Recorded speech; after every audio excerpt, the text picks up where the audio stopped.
Hey, Pack. Time for Dante's Inferno to continue. Sorry for the delays. It's been a difficult past week or two, but hopefully we're past that now and we can cruise on into the rest of this poem, story, however you want to look at it. So we're going to start with Canto 16. And again, I apologize in advance for all mispronunciations on names especially. Okay. Oh my gosh, this does not bode well. I'm like reading it, I'm like, this is not comprehending. Now was I where was heard the reverberation of water falling into the next round, like of that humming which the beehives make, when shadows three together started forth, running from out of a company that passed beneath the reign of the sharp martyrdom. Towards us they came, and each one cried out, "Stop thou, for by thy garb to us thou seemest to be someone of our depraved city." Ah me, what wounds I saw upon their limbs, recent and ancient, by the flames burnt in. It pains me still but to remember it. Unto their cries my teacher paused, attentive. He turned his face towards me and, "Now wait," he said. "To these we should be courteous, and if it were not for the fire that darts the nature of this region, I should say the haste were more becoming thee than them." As soon as we stood still, they recommenced the old refrain, and when they overtook us, formed of themselves a wheel, all three of them, as champions stripped and oiled are wont to do, watching for their advantage in their hold before they come to blows and thrust between them. Thus wheeling round did every one his visage, direct to me, so that in opposite wise his neck and feet continual journey made. And if the misery of this soft place bring in disdain ourselves and our entreaties, began one, and our aspect black and blistered, let the renown of us thy mind incline to tell us who thou art, who thus securely thy living feet dost move along through hell. He in whose footprints thou dost see me treading, naked and skinless though he now may go, was in a greater rank than thou dost think. He was the grandson of the good Galdrada. His name was Guerra, and in life much did he with his wisdom and his sword. The other, who close by me treads the sand, Tegihio Allodobrandi is, whose flame above there in the world should welcome be. And I, who with them on the cross am placed, Jacopo Rusticisi was, and truly my savage wife more than aught else doth harm me.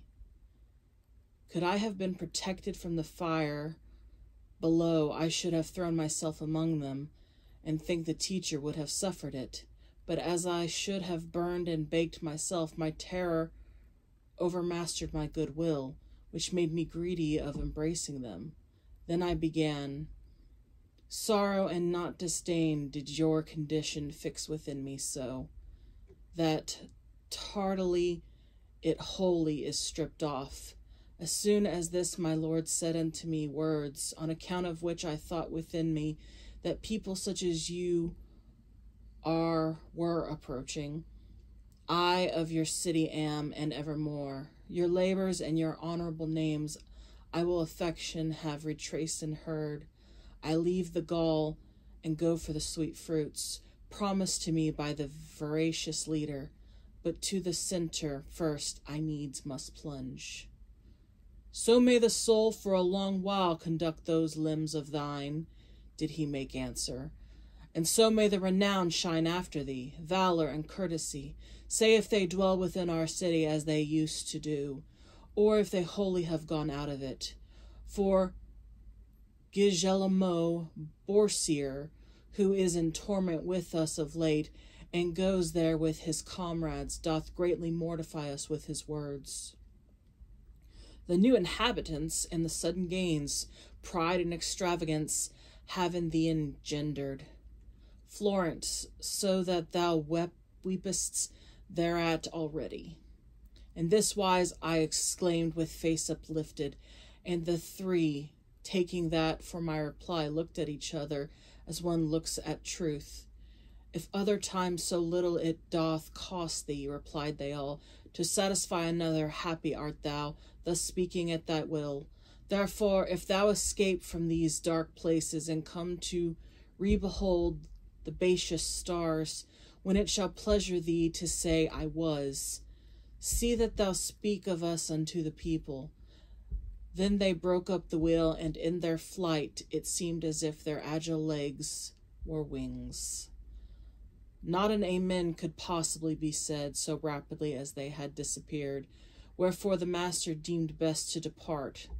I followed him, and little had we gone, before the sound of water was so near us, that speaking we should hardly have been heard, even as the stream which holdeth its own course, the first from Monte Veso toward the east, upon the left-hand slope of Apenne, which is above called Aquachita, ere it down descendeth into its low bed, and at Forlil is vacant of that name, reverberates there above San Benedetto from Alps by falling at a single leap, where for 1,000 there were room enough, thus downward from a bank precipitate. We found resounding that dark-tinted water, so that it soon the ear would have offended.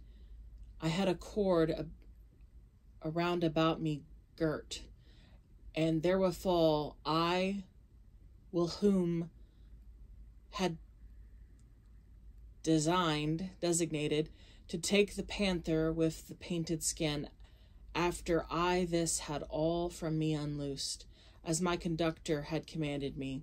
I reached it to him, gathered up and coiled, whereat he turned himself to the right side, and a little distance from the verge. He cast it down into that deep abyss. It must needs be some novelty, I said within myself, to the new signal the master with his eyes is following so. Ah me, how very cautious men should be with those who not alone behold the act, but with their wisdom look into the thoughts. He said to me, soon there will upwards come what I await, and what thy thought is dreaming must soon reveal itself unto thy sight. I to that truth which has the face of falsehood. A man could close his lips as far as may be, because without his fault it causes shame. But here I cannot, and reader, by the notes of this my comedy, to thee I swear, so may they not be void of lasting favor. Athwart the dense and darksome atmosphere, I saw a figure swimming upward come, marvelous unto every steadfast heart, even as he returns who goeth down, sometimes to clear an anchor which has grappled reef, or aught else in the sea is hidden, who upward stretches and draws in his feet. Canto 17. Behold the monster with the pointed tail, who cleaves the hills and breaketh walls and weapons. Behold him who inflicteth all the world. Thus unto me my guide began to say, and beckon him that he should come to shore, near to the confine of the trodden marble, and that uncleanly image of deceit came up and thrust ashore its head and bust, but on the border did not drag its tail. The face was as the face of just man. Its semblance outward was so benign, and of a serpent all the trunk beside. 2 paws it had, hairy unto the armpits, the back and breast, and both the sides it had depicted o'er with nooses and with shields, with colors more groundwork or broiled, with colors more groundwork or broidery. Never in cloth did Tartars make, nor Turks, nor were such tissues by Arcane laid, as sometimes whereas lie upon the shore, the part are in the water, part on land, and as among the guzzling Germans there, the beaver plants himself to wage his war, so that vile monster lay upon the border, which is of stone, and shutteth in the sand. His tail was wholly quivering in the void, contorting upwards the envenomed fork, that, in the guise of scorpion, armed its point. The guide said, Now perforce must turn aside our way a little, even to that beast, malevolent, that yonder croucheth him. We therefore on the right side descended, and made 10 steps upon the outer verge, completely to avoid the sand and flame. And after we are come to him, I see a little further off upon the sand a people sitting near the hollow place. Then said to me the master, So that full experience of this round thou bear away, now go and see what their condition is. There let thy conversation be concise. Till thou returnest I will speak with him, that he concede to us his stalwart shoulders. Thus farther still upon the outermost head of the 7th circle, all alone I went, where sat the melancholy folk. Out of their eyes was gushing forth their woes. This way, that way, they helped them with their hands, now from the flames and now from the hot soil. Not otherwise in summer to do the dogs, nor with the foot, now with the muzzle, when so by fleas or flies or gadflies they are bitten. When I had turned mine eyes upon the faces of some on whom the glorious fire is falling, not one of them I knew, but I perceived that from the neck of each there hung a pouch, which certain color had and certain blazon, and thereupon it seems their eyes are feeding. And as I gazing around me, come among them, upon a yellow pouch of azure I saw, that had the face and posture of a lion. Proceeding then the current of my sight, another of them I saw, red as blood, displayed a goose, more white than butter is, and one who with an azure sow, and gravid emblazoned had his little pouch of white, said to me, What dost thou in this moat? Now get thee gone, and since thou still alive, know that a neighbor of mine, Vitaliano, will have his seat here on my left-hand side. A Paduan am I with these Florentines. Full many a time they thunder in mine ears, exclaiming, Come, the sovereign cavalier, he who shall bring the satchel with the 3 goats. Then twisted his mouth, and forth he thrust his tongue like to an ox that licks its nose, and fearing lest my longer stay might vex him, who had warned me not to tarry long, backward I turned me from those weary souls. I found my guide, who had already mounted upon the back of that wild animal, and said to me, Now be both strong and bold. Now we descend by stairways such as these. Mount thou in front, for I will be midway, so that the tail may have no power to harm thee.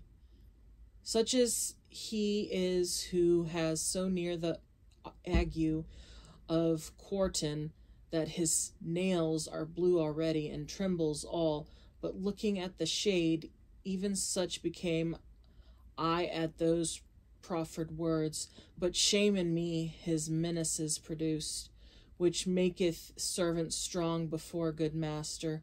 I seated me upon those monstrous shoulders. I wished to stay, and yet the voice came not, as I believed. Take heed that thou embrace me. But he who other times had rescued me in other perils, soon as I had mounted within his arms, encircled and sustained me, and said, Now, Geryon, Bestir thyselves, the circle's large, and the scent be little. Think of the novel burden which thou hast, even as the little vessel shoves from shore. Backward, still backward, so here thence withdrew. And when he wholly felt himself afloat, there where his breast had been he turned his tail, and that extended like an eel he moved, and with his paws drew to himself the air. A greater fear I do not think there was. What time abandoned Phaeton the reins, whereby the heavens, as still appears, were scorched, nor when the wretched Icarus his flanks felt stripped of feathers by the melting wax, his father crying, An ill way thou takest. Then was my own, when I perceived myself on all sides in the air, and saw extinguished the sight of everything but of the monster onward. He goeth, swimming slowly, slowly, wheels and descends, but I perceived it only by wind upon my face and from below. I heard already on the right the whirlpool making a horrible crashing under us, whence I thrust out my head with eyes cast downward. Then was I still more fearful of the abyss, because I fires beheld, and heard laments, whereat I, trembling, all the closer cling. I saw then, for before I had not seen it, the turning and descending. By great horrors they were approaching upon divers sides, a falcon, who has long been on the wing, who without seeing either lure or bird, maketh the falconer say, Ah me, thou stoopest. Descendeth weary, whence he started swiftly, thorough 100 circles, and alights, far from his master, sullen and disdainful. Even thus did Grayon place us on the bottom, close to the base of the rough-hewn rock, and begin disencumbered of our persons, he sped away as arrow from the string. Goodness. I wanted to try and do 3, but I'm gonna stop it there, and yeah, we'll have to draw this out just a little bit. Sorry, but yeah, the episode's getting long. But until next time, please like, subscribe, ring the bell, check out the rest. Listen to any of the stuff that you haven't already heard, and howl at the moon. Bye.